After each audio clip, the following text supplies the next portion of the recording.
Hello, everyone. My name is Simon Bogdanovich. I am the Chief Business Development Officer at Liquidity Solutions. I'm here based in sunny Los Angeles, California. I want to thank everyone for being on with us here today. So giving you a quick background on Liquidity Solutions. Really, the company is founded to help combat COVID-19 and offer critical support to governments and private enterprises by really streamlining the process of acquiring life-saving medical supplies and equipment. And we've developed through our suppliers and manufacturers integrated testing, tracking, and health passport, digital health solutions so that governments as well as businesses can reopen their economies in a safe and a secure way. So our mission as Liquidity Solutions is to protect humanity from the catastrophic events of the pandemic with safety equipment, testing, and solutions that span the globe. Thank you. And now I will pass it off to Alice, who will get us into the first session of the forum. Thank you. Thank you, Simon, for having me here today. It's an honor to moderate this panel. As Simon mentioned, I was one of the founding team members of Tom's Shoes.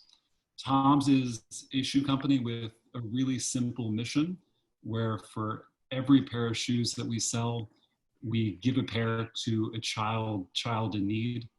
We started the business in an apartment in Venice. Every pair of shoes had glue stains on them. They were in Argentine sizes, not American. This is back in 2006. What started as the most simple idea is today a global movement that's helped to give over 100 million pairs of shoes to children around the world. I transitioned out of Tom's in 2018. I've been a full-time angel investor now for 5 years. It's been a pleasure to invest over $25 million of capital into purpose-driven businesses. I consider myself professionally curious. I meet the smartest and most interesting people that are creating world-changing businesses. Companies like Thrive Market is an online Costco for healthy and organic foods, Hims, the beverage brand Liquid Death, and a company we're going to hear from today called Unstoppable Domains. What we're going to be talking about today is advancing social impact during the pandemic. I'm going to be joined by 3 experts and investors in the space. The first is Paul Kirchhoff. Paul is a serial tech entrepreneur, community builder, and investor in purpose-driven communities.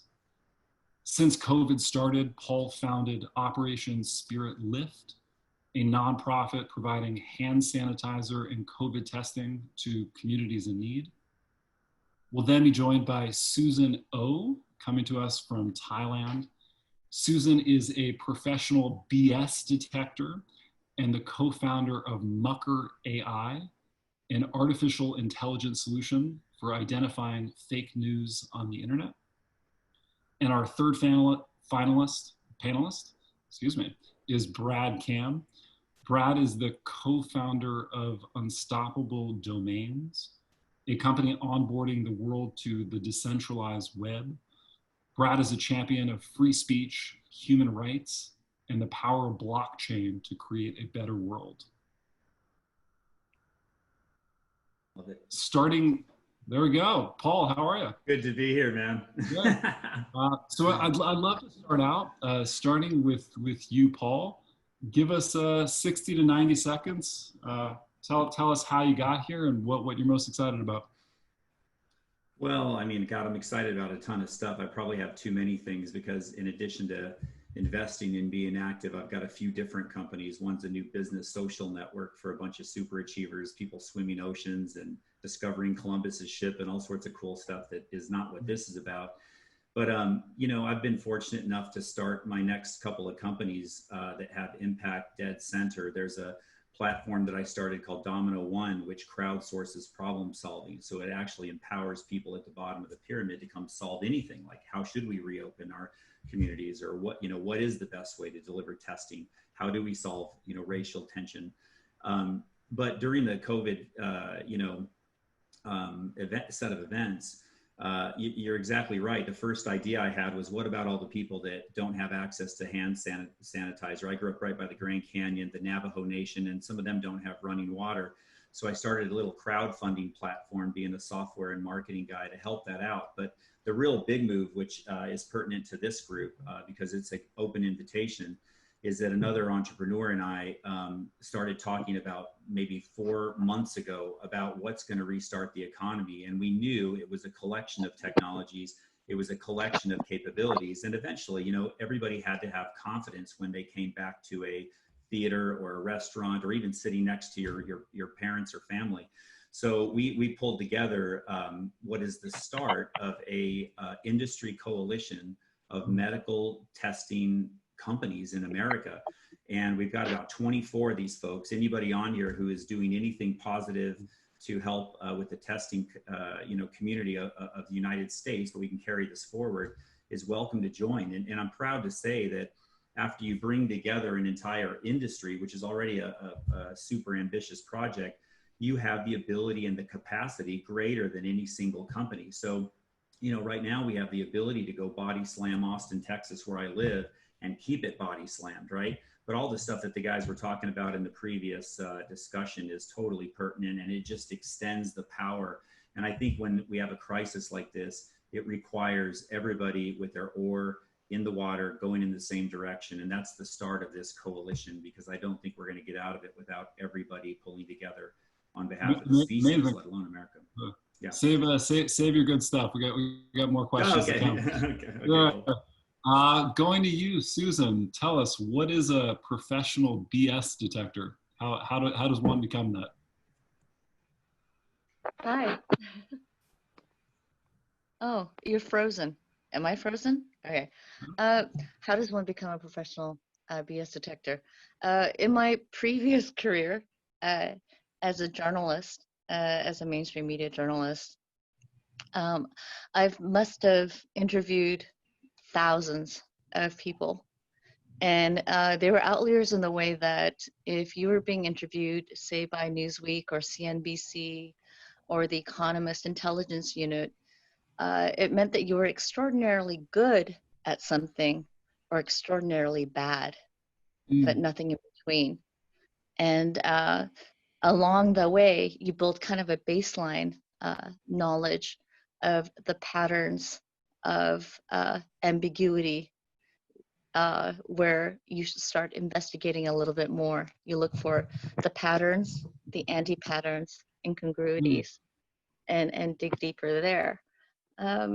So, you know, when I started to learn about this technology to solve a specific problem, because my background, of course, is in storytelling, and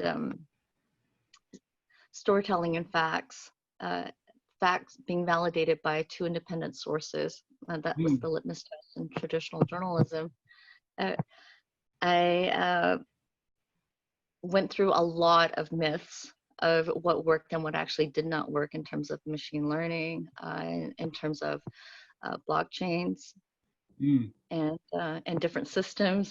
And that's just on the technical level. There's also, of course, you know, the system itself, you know, the platform, the circulatory system of what it is that you're actually trying to build, and the transactional value of this thing. And so, you know, being a startup investor, you know that there is a lot of hype around technology and around businesses. And when one investigates as to what works and what doesn't work, there are things that work. It just might not work for your particular situation, correct? So I guess that's so I guess in short, for the last 4 years, I've spent examining technological tools that could help me identify patterns in disinformation campaigns and trolling tactics, and went through just about all of them that do not work, that cannot work, before I came across a model that could. Amazing. And finally, we have Brad Cam. Brad, what is a human readable domain, and why are they important? Sure, and thanks a bunch for including me. So my company, Unstoppable Domains, we build a new type of domain name system, one that is not part of the traditional world of DNS, which you probably use, like your .coms and things like that. We built a separate system. We have our own domain names. They're called .crypto. And the idea is that the domains are stored by you. A traditional .com domain is stored by like GoDaddy or somebody else like that. And the problem with that is that GoDaddy can take it away from you. And they do. And it's actually quite easy. And this is a big problem around the world where if you want to say what you want, if you want to express yourself, if you want to do something or say something maybe controversial, your domain could be taken away from you, your website could go down. And so blockchain domains provide a tool that would allow you to have a censorship resistant website, one that only you can put up and only you can take down. And there's an added benefit in the crypto world where if any of you have ever made a crypto payment before, you've probably seen these like 40 character, really, really long addresses that are very hard to read, remember, copy and paste. Well, the domain name is going to replace those. And so you'll just, type in a domain name to pay instead of one of these long addresses. If, if, if after this panel we were excited and wanted to send you crypto, what is your personal human readable domain? Brad.crypto. No need to send tips, but of course they're welcome. Awesome. Thank you, Brad. We live in a very different world today than we did in December or January. COVID has changed all of our lives. I'm curious, starting with you, Paul, as an entrepreneur, what fires you up about COVID? What opportunities do you see? Well, I mean, it's hard to put your finger on one specific thing because I think so many new things have become possible. I mean, for example, if you take a filter like you're going to bake a cake and throw the flour in there, except this time it's people selling masks and stuff, and you take away the clowns that are profiteers that are doing it. I mean, when else in the history of the world have you had a fundamental supply chain, just completely blown away in the span of a week, right? Where everybody has a chance to enter a market. But that's kind of a silly example because the truth is, I mean, look at contact tracing, the need for and the very fine lines that exist with depending on your values there. But AI is coming to the rescue. Blockchain is present in many of the applications we're seeing. The speed of testing and breaking apart even the FDA's process in many cases, trying to get it. An immune therapy approved. I mean, it's everywhere, and I think one of the things that is serving the couple of businesses that I have is, there's a further decentralization of empowerment happening beyond the use of technology. I mean, we had a discussion yesterday, and to me, it started a while ago, like when the Amazon was burning, and just in a non-coordinated fashion, you had humanity together starting to wake up and putting pressure on the right things because it was the right thing for the crowd. And you see that with social justice. And I think that what's happening is, a lot of the technology that a lot of my friends, Susan as well, that were helping to investigate and pioneer, that allowed for the controlled decentralization of these things is now starting to be met by the empowerment of the individuals that realize collectively you should and can govern huge chunks of value that has traditionally been centralized and given away. So I just, it's such a broad range of opportunity that I see that, I've just never been more excited and seen more opportunities than now. And it's because of this massive shift that happened. And there's the interpersonal stuff too, right? I mean, people are enjoying nature and they're slowing their life down, and people in India are seeing the Himalayas. It's just one after the other, not just technology or investments, but capability for humanity as a species to be empowered to take care of themselves is really, really cool. Yeah. And for you, Susan, COVID has been an opportunity to spread both misinformation and disinformation about what's going on in the world. From your Correct. perspective of AI and tracking what's true on the internet, what have you seen, and like what type of either misinformation or disinformation should we be aware of?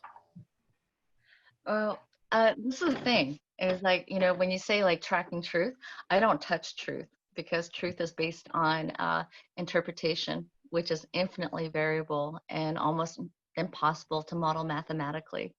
Mm. Uh, what I'm what I'm specifically looking at are the patterns of creating and disseminating uh, disinformation campaigns, not each individual content pieces, but a coordinated series of topics uh, in the way that it's created and the way that it's pushed out, the velocity that it's pushed out, and Mm. measuring impact in the way of, you know, time transients, how long it lasts, how far it's reached, and through the vectors of relationships that it's been funneled through. Mm. And so COVID is a really interesting use case, actually, as in that some of the disinformation that we've had, some of the misinformation. Now, I want to clarify, misinformation is when you get something wrong and you come back and you say, hey, my bad, I got it wrong, right?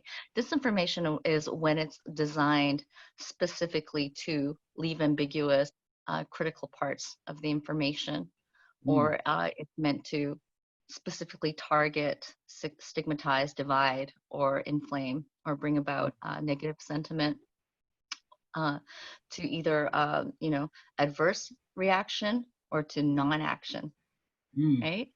Uh, and so the interesting thing about COVID is that there was some misinformation that was coming out from official channels, such as, do not wear a mask won't do anything. Now we know that that's patently untrue, that we could stop the spread, especially from super carriers that show absolutely no symptoms that can Mm. infect thousands of people within days if everyone had worn a mask and distanced within maybe 6 to 10 feet. Mm. Uh, and so, if I'm understanding you correctly, it's like, what are some of the things that I, you know, that I'm seeing in No, terms of the disinformation? that was great. Yeah, Uh, okay. Question for you, Brad. What fires you up about COVID? How is the world fundamentally different today? And what does that mean for blockchain technologies like unstoppable domains moving forward?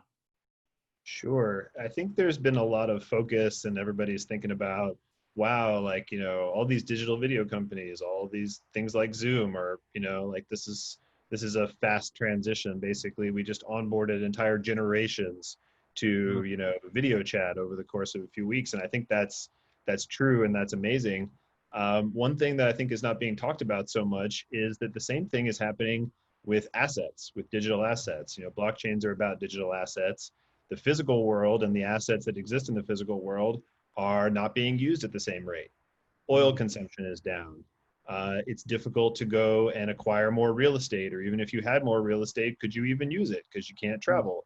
So all of a sudden, the physical assets that we have been investing in, relying on, using are less important, and the digital assets are more important. And I think this is a trend that a lot of us in the blockchain world were expecting to happen, over the course of years, decades, whatever.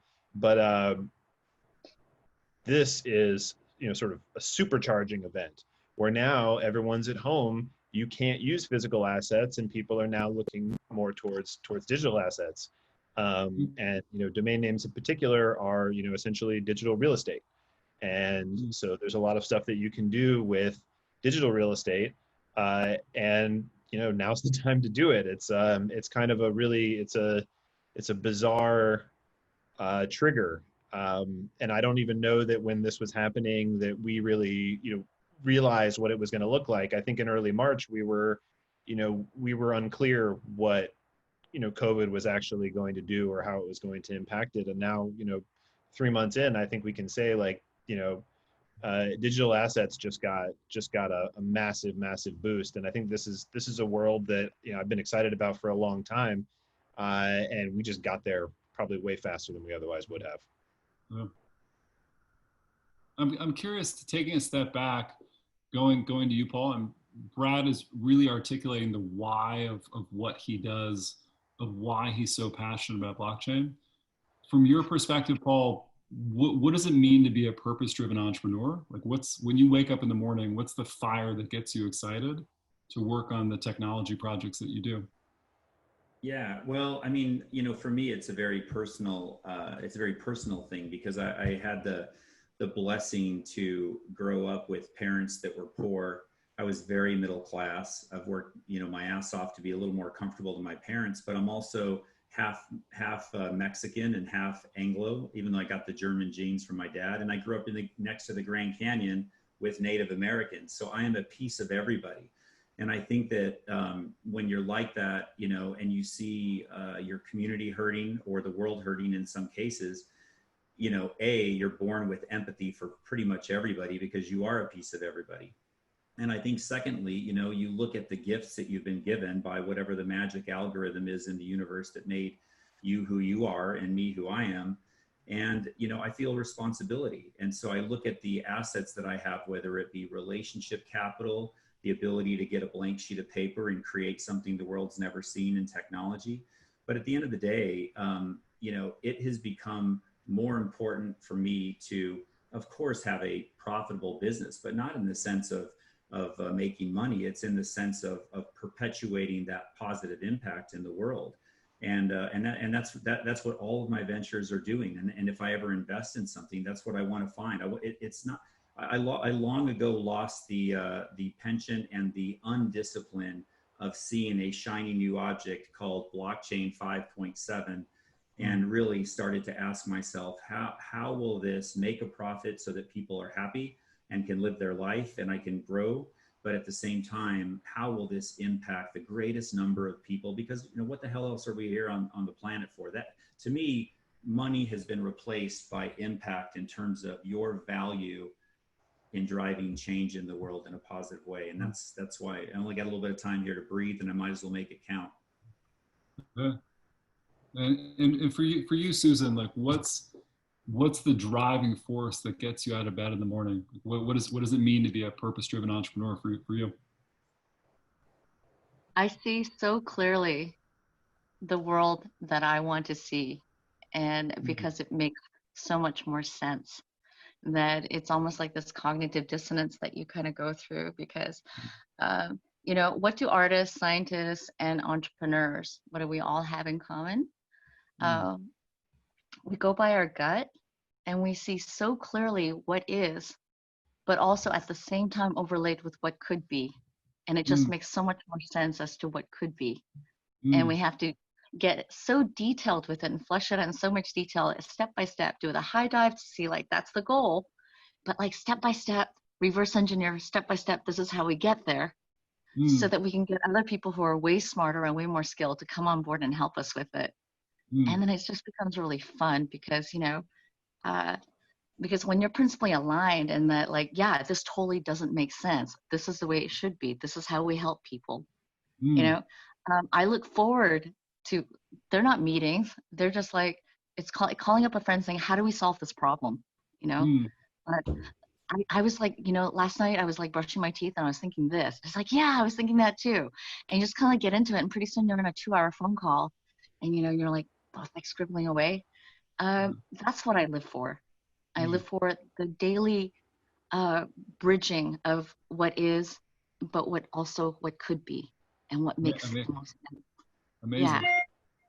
And for you, Brad, I know in our friendship, we talked a lot about the importance of free speech and how technology can enable that. Like, what is it about free speech, which is, why is that such a fundamental right?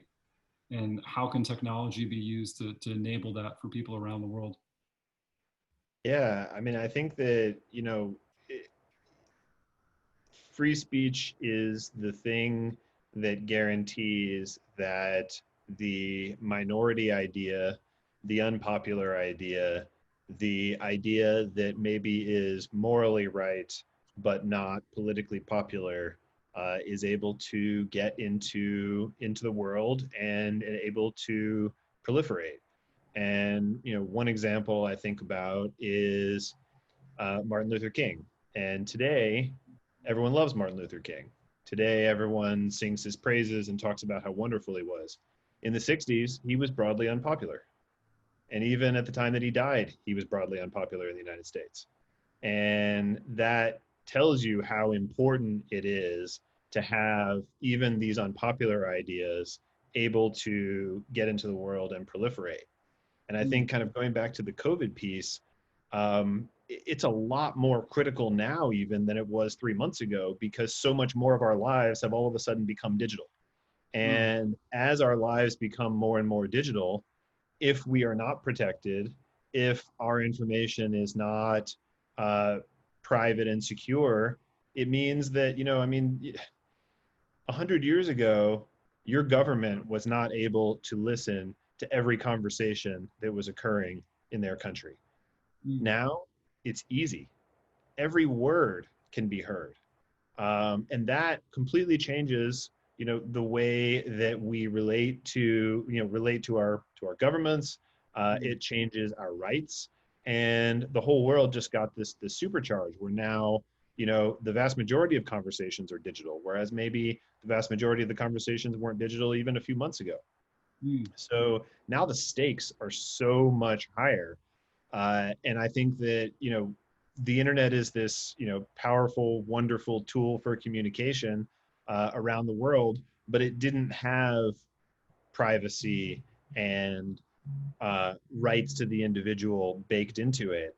And as it's become this global phenomenon, it's now a bit dangerous for us. And I think that's the state that we're in right now. It is actually a danger to us and to our freedoms. And that's the reason why it's so important to change the architecture of it. It's dangerous, and I would say it's getting more dangerous as we go more digital without fixing it.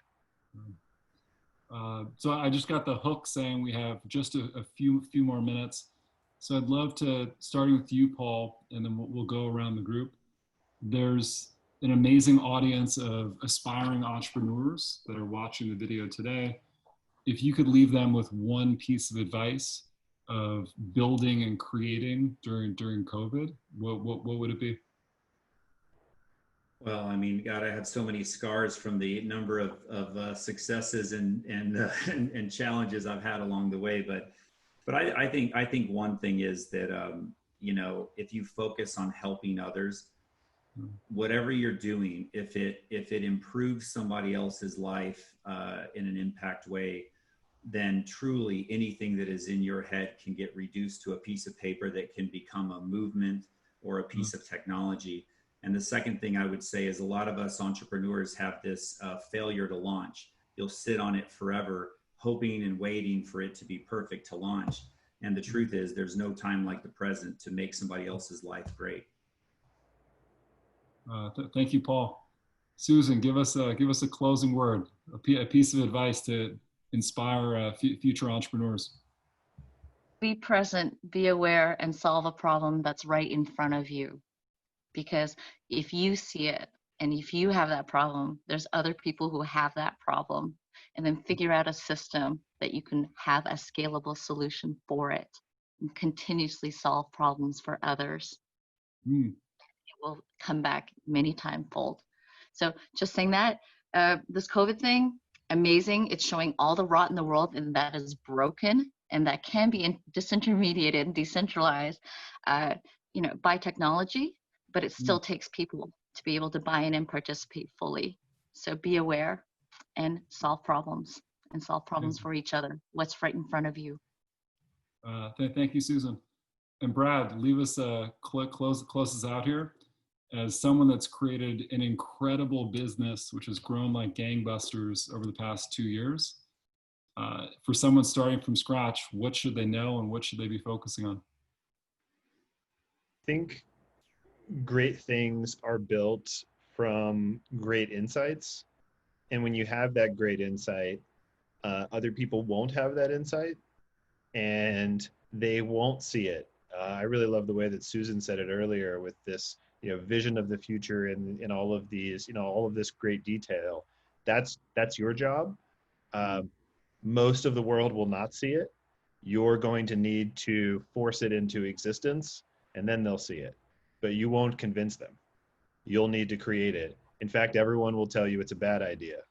Your family will tell you it's a bad idea. Your friends will probably tell you it's a bad idea. If everyone's telling you it's a good idea, there's actually probably a problem.